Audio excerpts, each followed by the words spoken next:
DJNTV Insiders.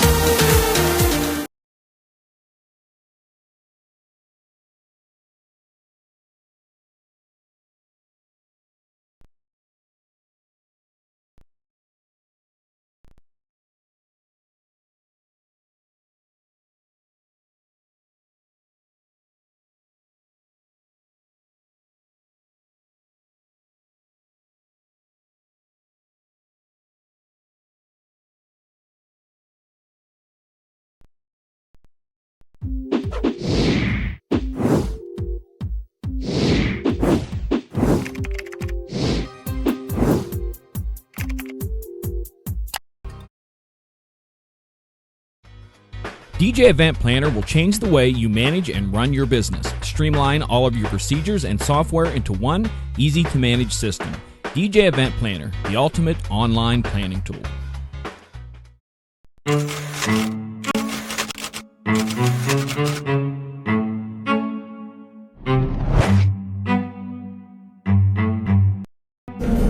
Good evening and welcome to tonight's show from DJNTV, Disc Jockey News TV.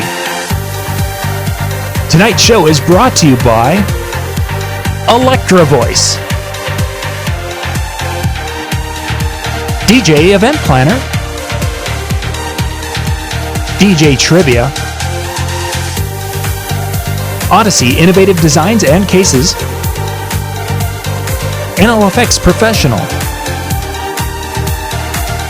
Promo Only, and the DJNTV Insiders.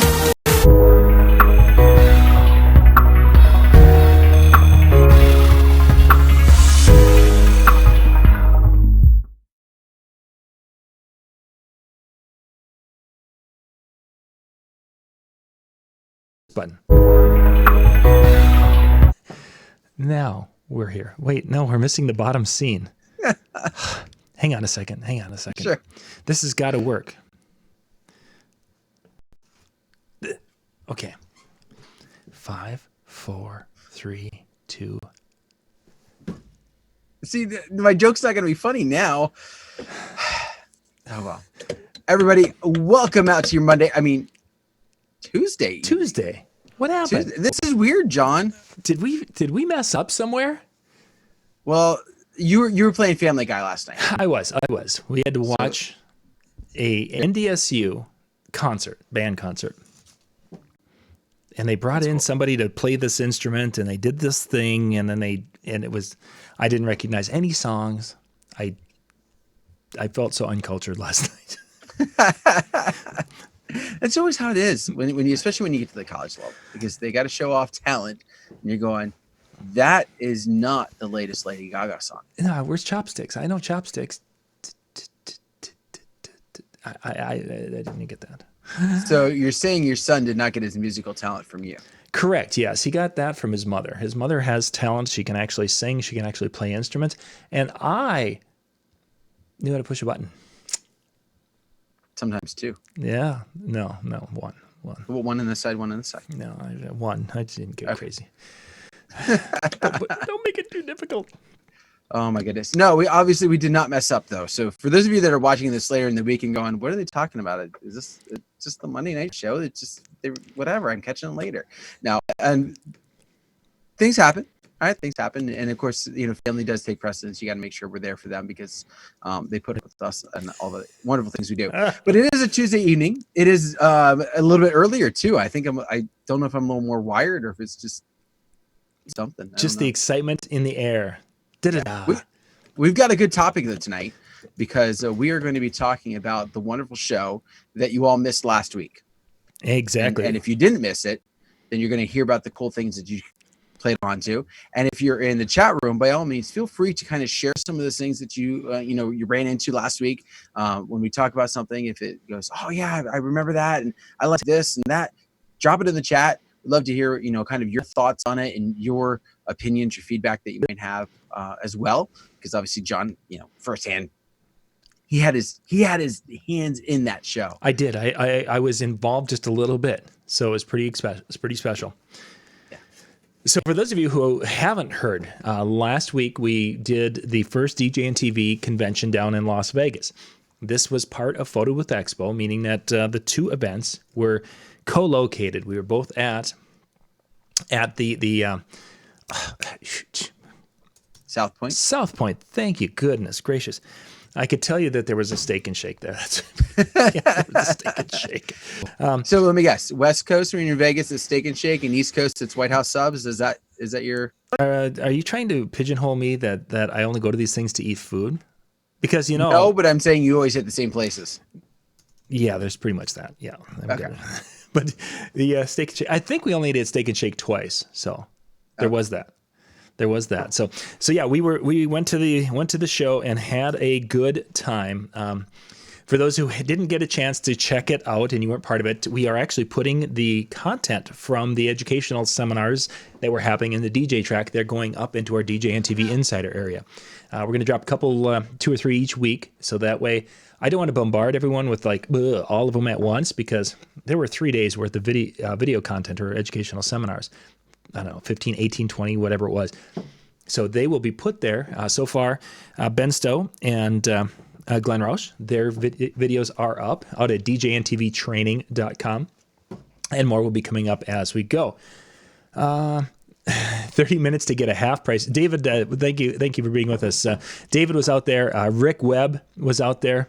It's an East Coast thing. It's according to Rick. I guess when I've been in Atlantic City, there's this White House sub thing. So it could be, Ben Stowe gets funnel cakes when he's in Atlantic City. Get White House subs. That's my thing. So anyway, it was a good time, and that's what we're going to kind of dig into a little bit tonight. We also have for next week, let's kind of jump to that. Robin had a great topic. I think it was Robin, wasn't it, Robin? Yep. Yeah, we're going to be talking about when there's too many cooks basically in the kitchen when it comes to weddings. We're going to dig into that next Monday night, which we will be back on our regular schedule for, goodness gracious, probably another 6 to 8 weeks, which will bring us to discussion for our show in 2 weeks. And we'll get to that later in our show tonight. So, Dan, what were you hearing? Let's kind of start from someone who wasn't able to make it. What kind of things were you hearing on the outside about the show? So it was interesting because I was seeing two different sets of posts. Obviously, the group that I have on Facebook, there's a lot of tie to the people that were either speakers or that had firsthand kind of, nits in there, not quite to the John level, but were, doing different things like Jimmy and Howie and stuff like that. So, I was seeing some of that content, and it was really kind of cool to see. One thing that I've often loved about being a part of this organization has been the family, and that's what I was really getting a sense of camaraderie about. You had people who who have talked about, I followed this person, or I followed that person online. I've never run into them. Here I am at the show. Not only did I get a chance to speak with them, or not only get a chance to hear them speak, but I also then got to speak with them and just kind of go a little bit deeper in that. So it was a lot of posts like that were really talking about that family aspect and pulling that together to where it was kind of cool, just to see and me also kind of go like, oh man, that looked awesome. So yeah, that sense of family, I think, was probably the part that I was hoping to really emphasize this year, because these events, whether you're traveling to Atlantic City or Mobile Beat or our show this particular year, and then next year will be obviously the two together, it's really, if you're going for the gear, you can go to your local Guitar Center and see gear. If you're going for just the seminars, you can sit here and watch videos at home a lot cheaper, and you're going to learn a lot. Not as much maybe as face-to-face. The value is that camaraderie in the hallway. The going and being able to sit there and talk to someone, a hug, and then to ask questions, or, people will be like, hey, I've got this really cool thing that's going on in my business. That's where the real value came from. And as you get to know people and you spend more time with them, we see them in Atlantic City. Now we see them in Vegas. You develop those relationships so you can just jump into that conversation and to be able to discuss. And then sometimes the discussion was, did you see what somebody posted on da-da-da-da? And yeah, I saw that too. And it's like, whoa. And then they say something that was completely, one of the best business ideas that I've heard in a long time for starting a brand new business, I heard somebody in the hallway had for me. just a fabulous idea, which has nothing to do with the DJ world because they know that I have multiple blogs and they're like, hey, what do you think of this idea? It's like, oh my gosh, that's fantabulous. So things happen in those hallways that really can change a person's business and maybe even change a person's life to a point, because everyone's kind of looking out for everyone else's best interest when it comes to sharing and such, and being part of that. And then, as Howie said, there's wrestling too. Yeah, I love that picture. For those of you that didn't see it, I don't know how. I'm not saying it was staged like No, you know, it wasn't staged. I was professional there. wrestling is, but Howie pinned Ben Stowe. Yeah, so here's how it went down. So Ben, of course, was speaking at the show, and Howie was in charge of the lights. And, you know, Ben, as you guys all know, he likes his lights a certain way. He wanted the color temperature. He came over there and he was, you know, giving Howie some guff. You know, hey, I don't want 4,000. I want 4,500. It makes my northern Minnesota skin, you know, stand out a little bit more. And, you know, Howie like, dude, you're gonna get what you get. And then the next thing you know, there was you know, they were throwing the things, and the announcer was in there with the microphone, and before you know it, Howie's coming off the top rope and dropping an elbow smash, and it was something. Yeah. And believe it or not, Ben lived to tell about it. But I think, you know, it hurt him so much he had to go to Disney World to kind of. He did. That's why he's not in his regular time slot tonight. Is Ben and his family are doing family things tonight. So kudos to the Stowe family to be able to go down and enjoy and take in that new Star Wars ride, that Rebel whatever. Rise of the Resistance. The Rise of the Resistance, yes. And if you haven't checked that out, one of a young man that I did youth ministry with went down there and he did a lot of recording. And oh my gosh, that looks incredible. I haven't had the desire to go to Disney, even though, you know, Ron Ruth talks about it and everyone talks about it. They're like, yeah, whatever, I could live without that. I do not know if I can live without it anymore. I think it was that cool. Wow. So I've got to check that out. But so yeah, you were seeing a variety of different things, and that family was certainly a big part of it. And as we went through the week, it was kind of interesting because, you know, we have the Jimmy and Howie and different people. You know, many of our, you know, Shaney was down there with us. MJ was down there. You know, my immediate family was down there, and many of our DJNTV people know them. You know, Jeremy Breck and Dave Tournier, Bill Herman, what have you. Then we had people who basically had become part of the family down there.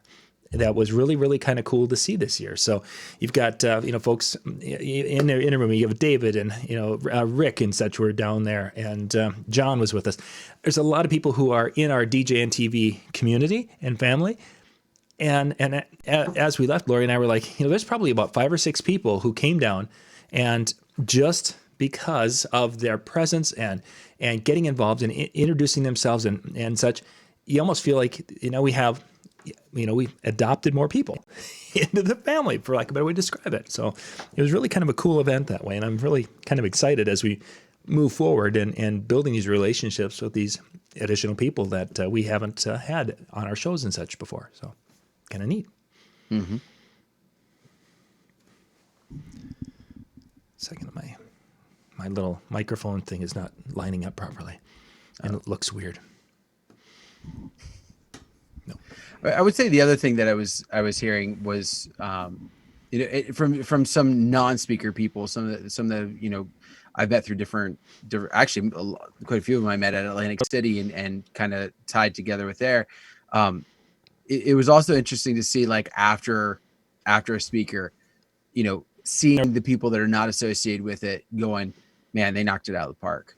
Like there was, you know, I took tons of notes and, you know, there's so many cool things that they added. And so it was also great to see, because sometimes, I mean, for lack of better terms, no matter what conference you go to, when you get speakers or you get the friends of the speakers, like they're always going to say, oh man, they knocked it out of the park. And, you know, somebody in the audience who isn't necessarily tired are kind of like, it was good. I don't know if I'd say knock it out of the park. But to see some of these people that, again, don't know, you know, aren't on a one-to-one type of basis with these people and just go, there was solid gold in this. Mm-hmm. There was great topics here. And so that was the one thing I kind of took away and went, that's awesome. That, you know, to see also that kind of feedback coming from the attendees. really was kind of up there as well. Yeah, that was really kind of cool to see, because some folks that I'd never met before until they came to the show, and now after we did the friend thing and such, and some of the feedback that they were giving was really, really quite cool, because you always wonder when you have someone come into the room. And I'm going to give you a prime example. MJ's up there. We have learned a ton from MJ over that time, but you wonder how, because we are into that world, how much do other people who aren't following MJ and know his and this that. So what's interesting is that Lori, she's never worked with virtual DJ, MJ's up there explaining some things about music and mixing and such, and someone who hasn't been practicing and dealing with that, she's like, that was really cool. I think I could go out and be able to function in that realm to start the process of mixing music properly with cue points and things, because he taught it so well. And it was kind of cool to see. In essence,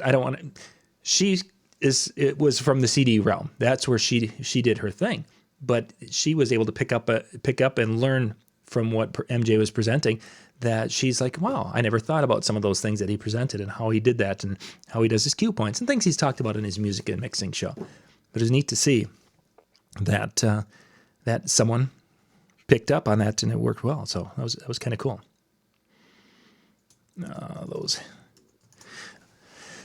Trying to keep up with the chat room just a little bit here on the different chats. We've got quite a few. If you're on Facebook or on YouTube tonight, we'll be able to see most comments. And feedback mentioned the hats we had.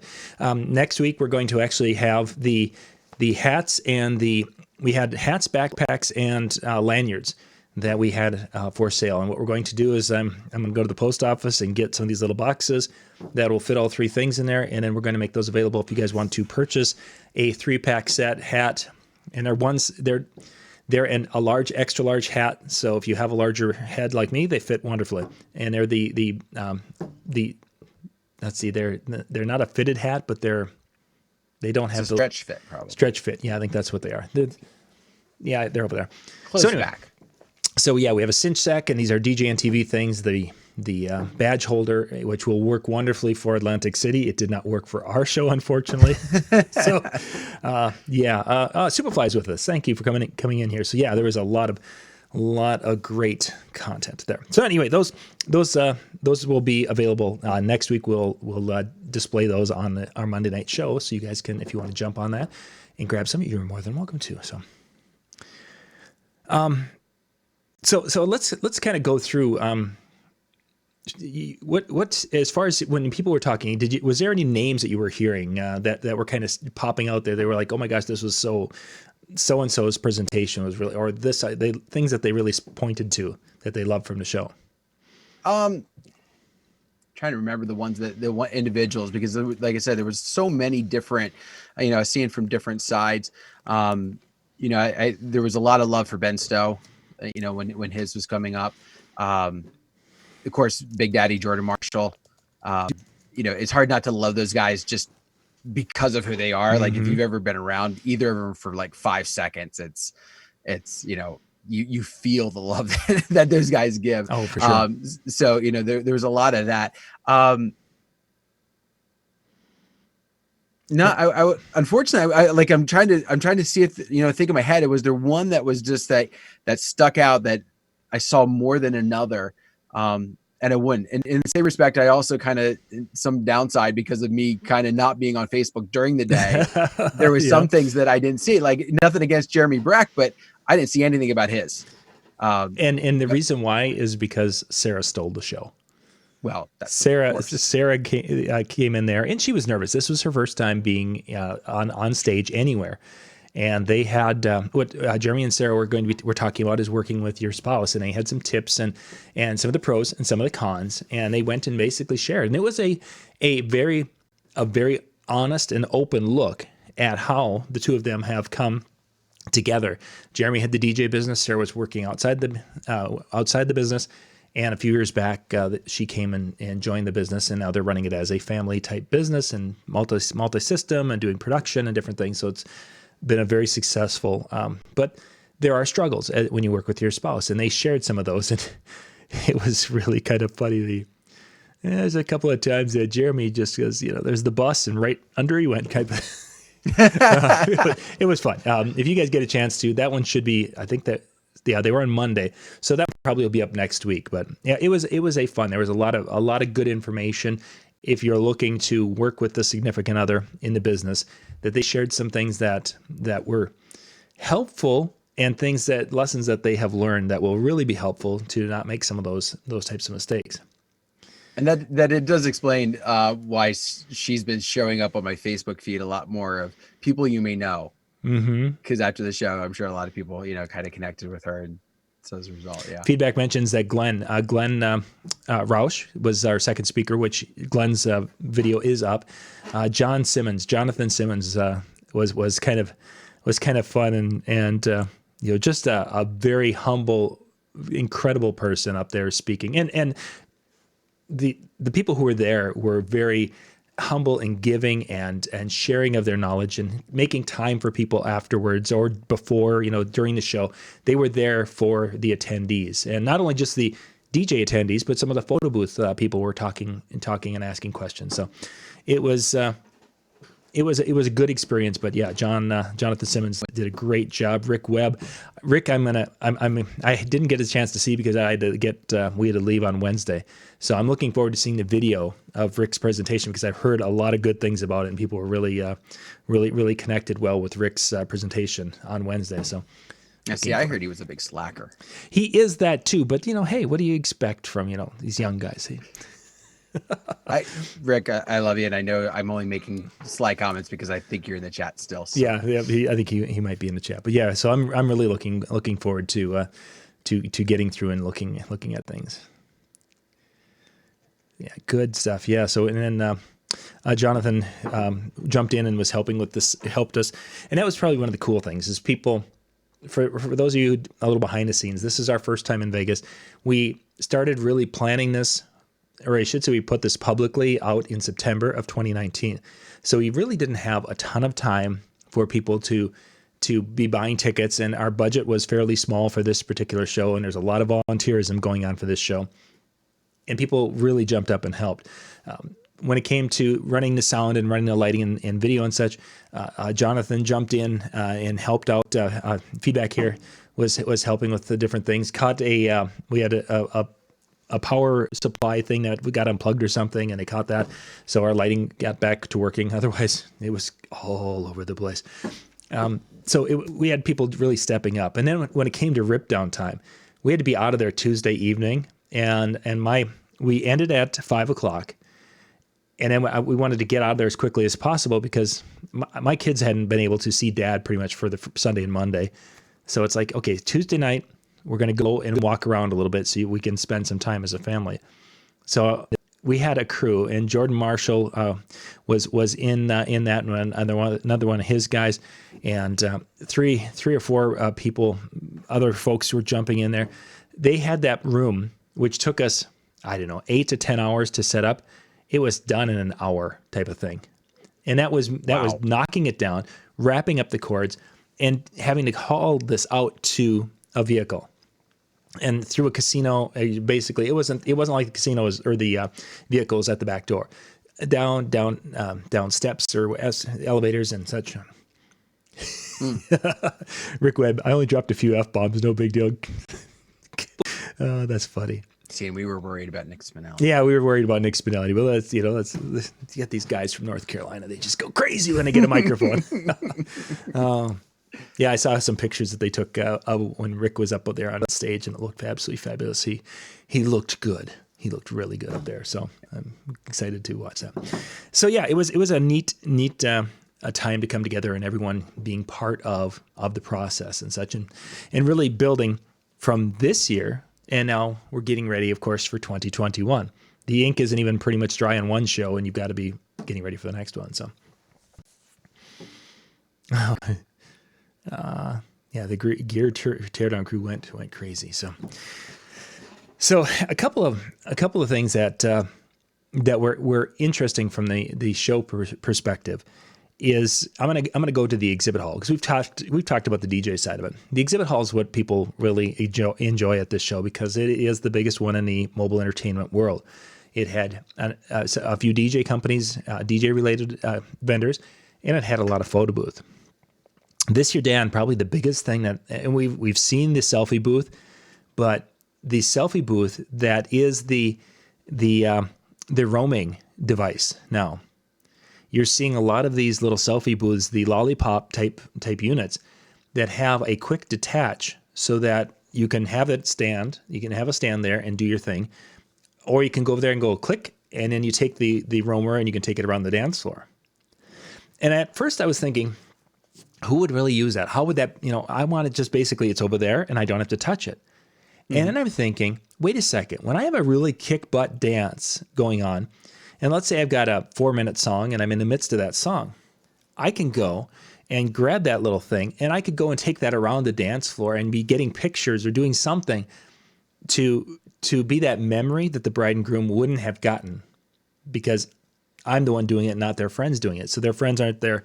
The friends can be part of the fun instead of having to be, doing the, okay, let's go type of thing. Yeah. So as I thought more about that, it's like, this is a really cool ability to be able to have the standalone, but yet to be able to unplug quick, pull one cord, lift it out of its holder and off to the dance floor, to do a lap around the dance floor type of thing. So that was probably one of the coolest things that I saw in the exhibit hall for my type of DJ work. It was also kind of cool to see. I think Donnie Lewis had posted, like he was one of those, should I get this booth? Like he posted from the floor, should I get this booth? Talk me into it. And like a couple of people like comment like, dude, if you think we need to talk you into it, we know you better. But one of those. And now he's already talking like, and he's hyping like, oh, I can't wait till this thing shows up. But it was cool to see, because that was the attention for that expo floor, because that was it's not an Atlantic City show where it is a bunch of DJ companies and then you've got like 5 photo booths. It's photo booths, so there you get more of a variety of groups to choose from, companies that I'm sure I've never even thought of hearing about, let alone actually hearing about. As Rick mentions, how 300 and some photo booth vendors are there. There weren't quite that many, but there was a lot, and where they all come from. Yeah, and but interesting to see how that kind of like pique an interest. The DJs are hey, that's right, we do this, and here's some extra options, and I like what this one did, and I like what that one did, and that's a really cool one. I hadn't thought about that before. And then next thing you know, now you're seeing a bunch of these guys talking about guys and ladies talking about elements to their photo booth business that we hadn't maybe thought of because we hadn't seen that before. For sure, like we hadn't seen that in our shows. So in the chat room here, let's see, Elrod, they're scratch schools. There aren't many out there anymore. You really have to probably go to the coast to get to find a scratch school. There used to be a different franchises type thing going on in Minneapolis, Chicago. There might be still in Chicago, but I think you may have to go to New York or LA to really find a scratch school. And there might be one down in Miami, but I couldn't tell you anymore because the few that I knew that existed were kind of franchisees that had them. And I think they're all gone. I don't think there's any of them around anymore. Can't wait for that booth to come. So yeah. Rooms were confusing. Superfly, they were incredibly confusing. A lot of part of the problem on that is when you do a convention in Las Vegas, convention services will make up those signs, the arrows we saw on the floor and the signage around. Those were not put up Monday. They went up Tuesday. So the first day, where are we? And ideally, if we'd have known that was going to happen, we could have had people stationed, had the Photo Booth Expo type T-shirts and had them stationed around. But we really didn't understand that those things weren't there until people were struggling with them. And that was one of the negative things about the chill room. The chill room, we had the registration desk here, and the chill room was just like down the hall, right there next to it. but there was no signage outside. Our signage was inside because that's the way we designed the room. We thought they were going to have a big sign outside. Didn't work that way. So yeah, there's things that could have been done a lot better. Next year, what's going to be the biggest change you guys are going to see is the exhibit hall, registration desk, and exhibit hall in the same spot. So basically, you find that the big bronze horse and rider, you go straight past the horse's butt down the hallway, and then up the escalator, and then to the right, that's where exhibits and registration are. You come back down that escalator, come all the way back to the horse, you hit the horse's butt, you take a left up that escalator, that takes you to the seminar room.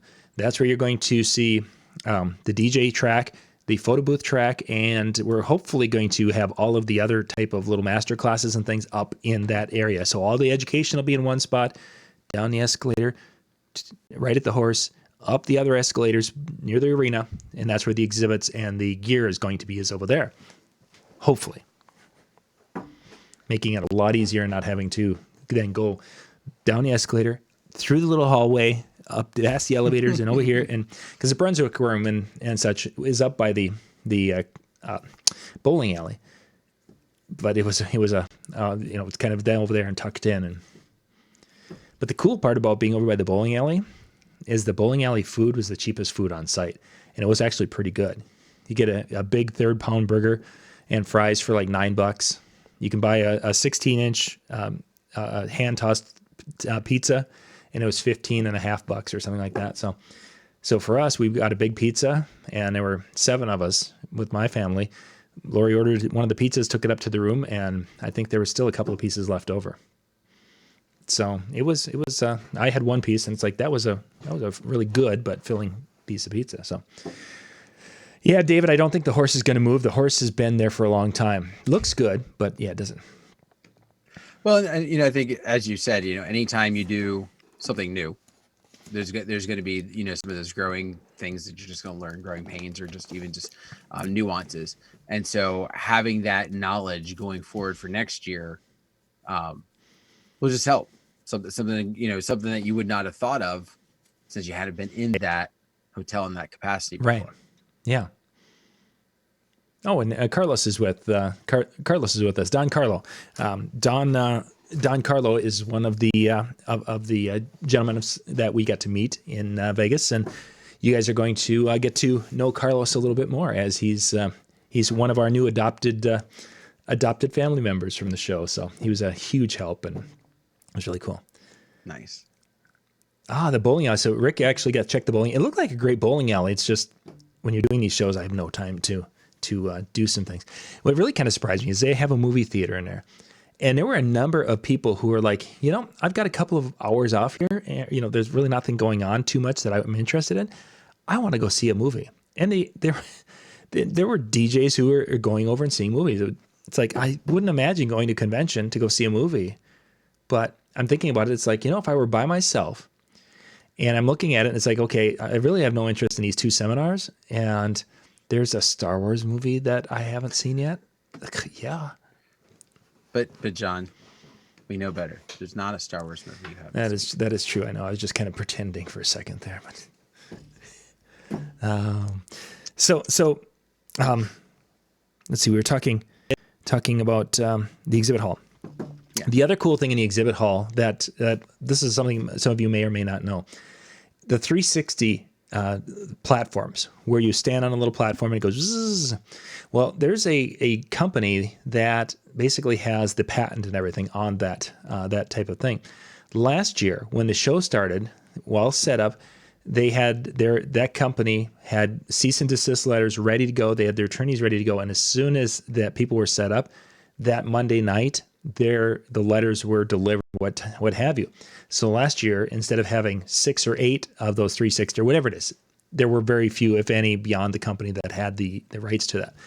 Many of the companies then went and reworked their 360,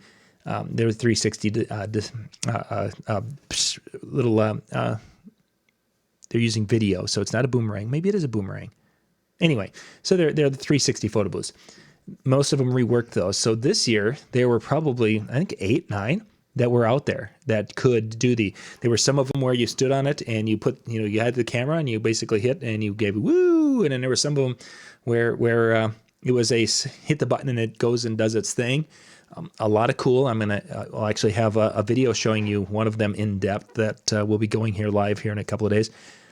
But the 360 was probably the other thing that was neat. My question is, I think for someone, someone maybe on the East Coast who has more of an audience that wants diversified, I think the 360 would be kind of neat. Or maybe a bar bat mitzvah. For myself as a wedding DJ, I looked at that 360 and it's like, neat, but the realistic part of it is to be able to shoot it, and then it's too big to really send, so that you have to send them a link so they can download it. And yeah, I don't know, for me as in my wedding business, if a 360 spinning booth is really going to be of interest or will pay. Well, one of the things that I could see with that, though, as booths have become more popular and have gotten to the point where a lot of times the events are, and I ran into this a lot more last year than this year. It's almost like last year, everybody's like, okay, we're taking the time off from them. And now we're like, okay, everybody took a year off. Now we'll hire booths like crazy. Right. But a lot of the feedback that I was getting last year was, we had that at how many weddings? Yeah. We went to all of our friends' weddings. They had a booth. We don't need to have a booth at ours. And so to have a different type of booth, it's going to attract a little bit more. Now I agree. The whole, there's the sending and all that kind of stuff that could potentially create a problem, but the whole print aspect seems to be really kind of going by the wayside. You have some people that are still diehard, like we need to have the prints and at least offer those. But I think having this as a different type, as a change to that, I think weddings and everything would have a good place for it, as long as you're one of the first. Yeah, or an early on this, a semi-early adopter. Yeah. You may not have to be first, but you have to be in the first three or for that type of thing. Yeah. It's kind of interesting as you talk to photo booth people down there. And if you guys follow the photo booth, if you're in any of the photo booth groups, we broadcast to those with PBNTV. So I'm following numerous ones. How some of these photo booth people are just incredibly mean about DJs being there. That, DJs are going to ruin this. They've ruined the industry already. And now the DJs are going to be here with us, and that's just going to ruin this event. They're going off on how the propensity for DJs is that they're giving it away with their shows. Oh, if you book it, I'll give you a free photo booth. We've seen these types of things. And the interesting thing about that is you go down to the event, and the experience photo booths, the ones that will help you create an experience that people will be like, wow, that was different. You don't see many of those anymore. Yes, Photomaster, as an example, has their mirrors, and they have the big, tall, standing kiosk units, and they've got a variety of different looks and feels, so you can have a unique look for your photo booth. But you're not seeing some of the like the old Kingdom one, if you remember that, Dan, when it was at an expo, where it was this big, elaborate, swooping photo booth. It was basically the ones you would see like in the mall. Yeah, really, nicer looking, but really elaborate, and yeah, you don't see those. Some of the presenters from the photo booth side talked about the way they're making money today is by creating an experience. They're having a more of a set with props that are to the theme, and they're having the lighting properly set up. So the photos look like something from if it's a cowboy theme, it looks like something from the Old West type of thing. That experience is what they're able to charge for, and to be able to get a premium price. That's the direction you would want to go as a wedding entertainer. I want to be able to sell my services for a premium price. That means I have to give them some kind of an experience that they can't get from just about anyone else, or they can't get from an iPhone or an iPod or an iPad type of thing. The experience. And yet you look in that room, 3/4 of that room there's no experience besides a lollipop standing in front of you. Yeah. So that's where the industry is going, like it or not. The manufacturers of these devices are telling you, this is where we can make money, not over there. Mm-hmm.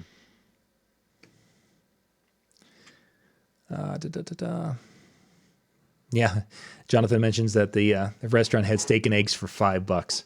Yeah, that's steak, eggs, and hash browns. The hours were a little bit late or early. I don't remember the thing, but for a lot of people who go and hang out.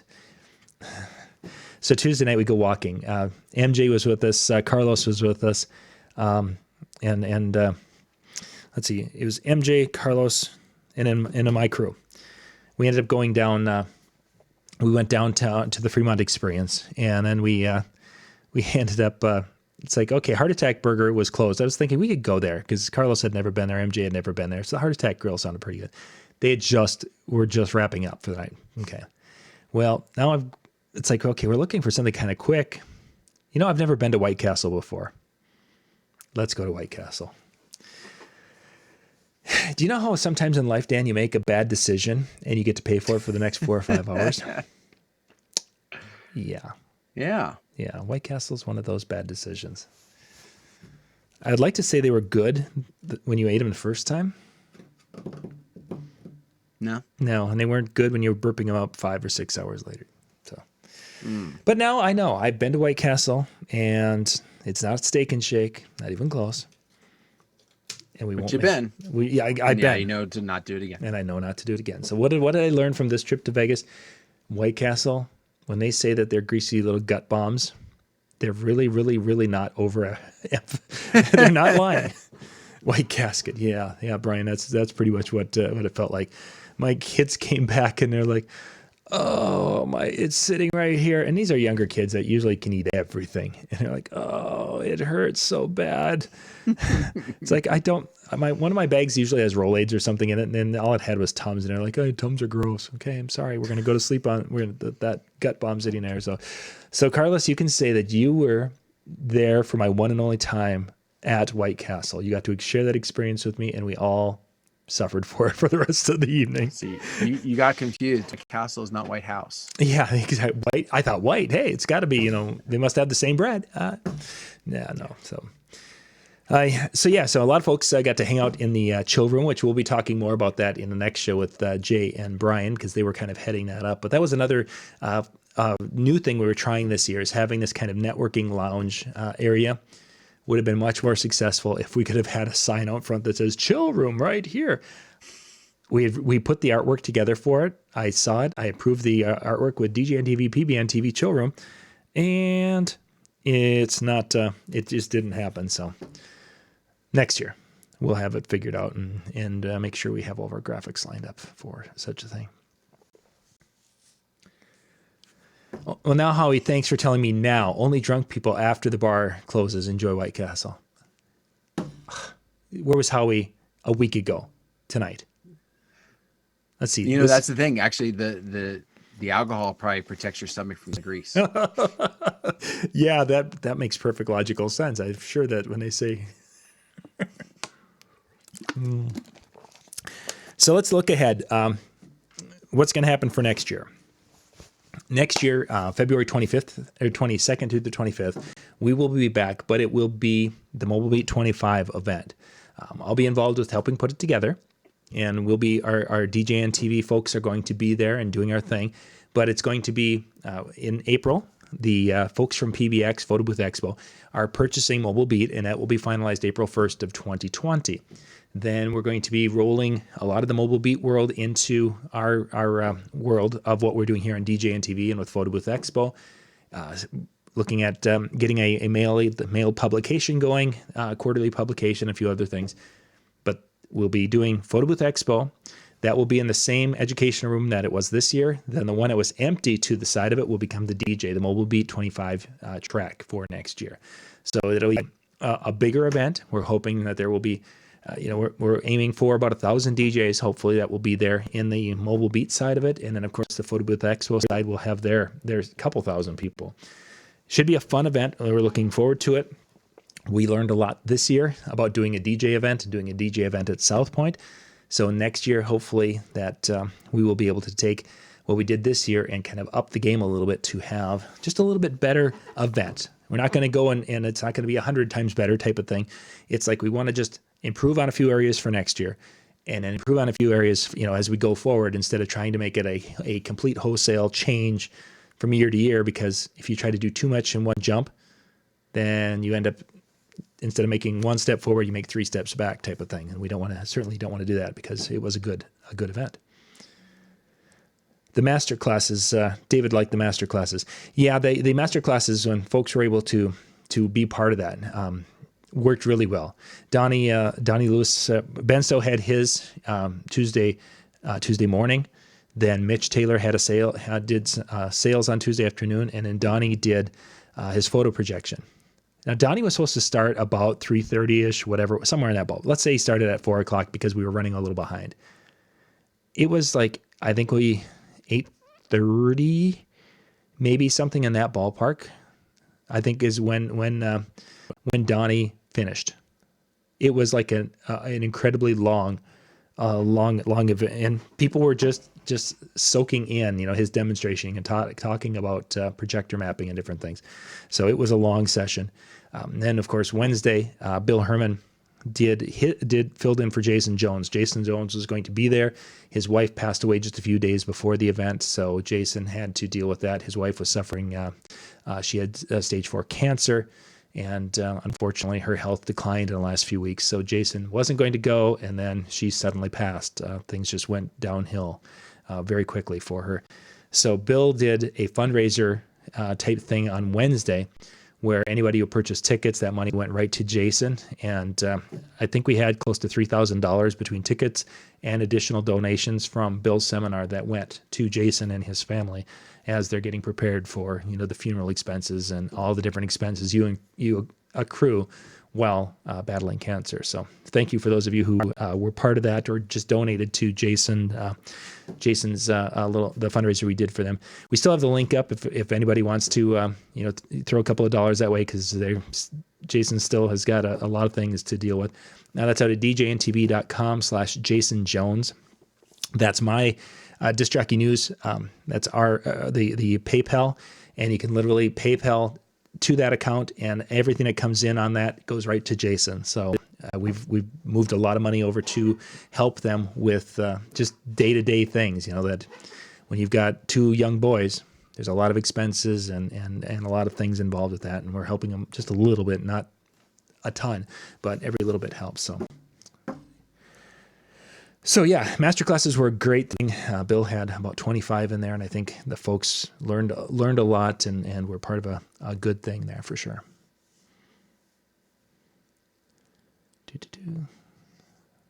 Just following the chat room here if there's anything I missed. Donnie was incredible. Yeah, there was some overtime there. So yeah, that was kind of it. Looking forward to what's going to come together for 2021. Right now, there's not much. We're kind of just in limbo. We've got Mobile Beat coming up here in roughly 2 weeks from today. They will be in session. The discussion, if you guys haven't heard or you will hear, is there's a lot of concern in Vegas about the coronavirus. They're actually having runs on stores right down, and that might be happening everywhere, but. In Henderson, which is just on the southeast side of Vegas, the Costco's and such, they're running out of water and toilet paper because people are running to stores. So what happens with that and how that all pans out here in Vegas, there's conventions that are canceling in Vegas across the country. But it's kind of a concerning time for us as show producers and us as show attendees and what's going to happen. And I wish I could look into a magic ball and say, hey, this is what we're going to see. But, just whatever you guys do out there, do what's in your best interest and keeping yourself and your family safe. And, we weren't concerned about any kind of viruses heading down there because, it wasn't, there were a few cases in the United States, but it wasn't a big deal. And my family, my kids are all healthy as an ox. So if they catch the flu, they'll get over it. They'll get their meds, they'll drink their water, and they'll get over it. Some of our DJ friends are, with secondary ailments, may not be as strong to fight off a bug like that. So be safe, be smart. And hopefully then once this is all passed, we'll either see you at DJ Expo or we'll see you next year, whatever works the best. So brain hurts after Ben's masterclass. That's funny, Dave. So yeah, I think that wraps up things. All righty. Eric, there's some Facebook things here. Hey, Andy from Germany is joining us. Thank you, Andy, for being with us. Coming to us all the way from Germany, which Germany has had a number of conventions shut down because of the concerns and things. Some big ones have shut down over there. Eric's with us and sounds like cheap rooms. If he's talking hotel rooms, the hotel rooms at South Point are very, very inexpensive. They're actually really quite nice. I was surprised. One thing I like with the hotel rooms, they've taken out all the carpet. There's no carpet in these hotels virtually at all anymore. So it's hard, the laminate floor or whatever it is. And it's so much cleaner when you don't see. They can come through. They do their sweeping and they mop it up or whatever before you get there, and you're not seeing the stained carpet that sometimes happens in hotel rooms. And even some nice hotels we've gotten in there, and you look and it's like, oh, there's a stain. And some things, somebody spills red wine on a carpet and it dries in. Sometimes there's nothing they can do about it. It's just right. It is what it is. So you have that red spot on your carpet, and you're like, oh, who died there? I don't want to go over there. Somebody died. So, yeah, it was good. I like the South Point. My biggest downfall is I'm not used to the cigarette smoke. And on Monday, the arena, the smell of the horses was really quite strong as you went up there, because I don't think they had things to vent they weren't running their air exchange system up there as well. So, Red Bull.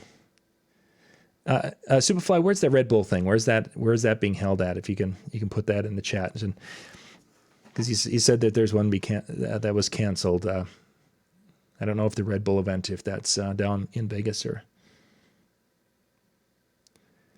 Yeah, Pro Light and Sound. For those of you who aren't aware, Andy's in the on Facebook, I guess. He's talking about. In Frankfurt, they have Pro Light and Sound, which is one of the big events. It's not only there's a DJ event, and then there's an audio and lighting event for. It's kind of like LDI and a DJ convention, kind of at the same time, and it's huge. And there's Brian has been there and he's talked about it. So if you guys go and check out some of Brian's videos where he's talked about Pro Sound or Pro Light and Sound, it is good. Oh, okay, it's in Japan. Yeah, some things that's a pretty cool event. I'd love to go to that, but it's like there's only so many places so many things a person can do in the course of a year. So, holy cats, it's 5:02. Wow. If we keep going, does that mean Jay and Brian have to wait for us? Yeah, they're probably waiting patiently and such, because if I give them the link, they'll be here in seconds. So it'll be like bing. So. Maybe she's waiting. Yeah. Okay. Superfly said, "Oh, sorry, it's actually Russia where the competition is." Where the competition is, yeah. Unfortunately, it's a global thing right now, and again, just be smart and hopefully no one will be able to have a good time. They'll learn some things, and they won't get sick. And we did have some people who did not come to our event, Photo Booth Expo, because of what's the virus and such, and concerns with that. And again, if you have an ailment in advance, this is one of those things that can make that really mess you up. So again, be smart. So, well, let's wrap her up, Dan. I'm getting messages from Jay and Brian saying, hey, they went too long. All good. Okay. Yeah. So I think that. So on that note, thank you very much for hanging out with us, whether you were at the show or whether you were just kind of curious exactly what happened last week. Hopefully you kind of got a little feel of that. And of course, reach out to the people that were there. Like I said, I don't think there was a bad thing I heard about the show at all, other than John's White Castle experience. So with that note, thank you very much for being a part of our evening. And of course, Jay and Brian are coming up next, so make sure you stick around for them. We will be back Monday night. Great topic and our usual time. Thank you very much. Have a great night. Okay, we're still here. Not yet.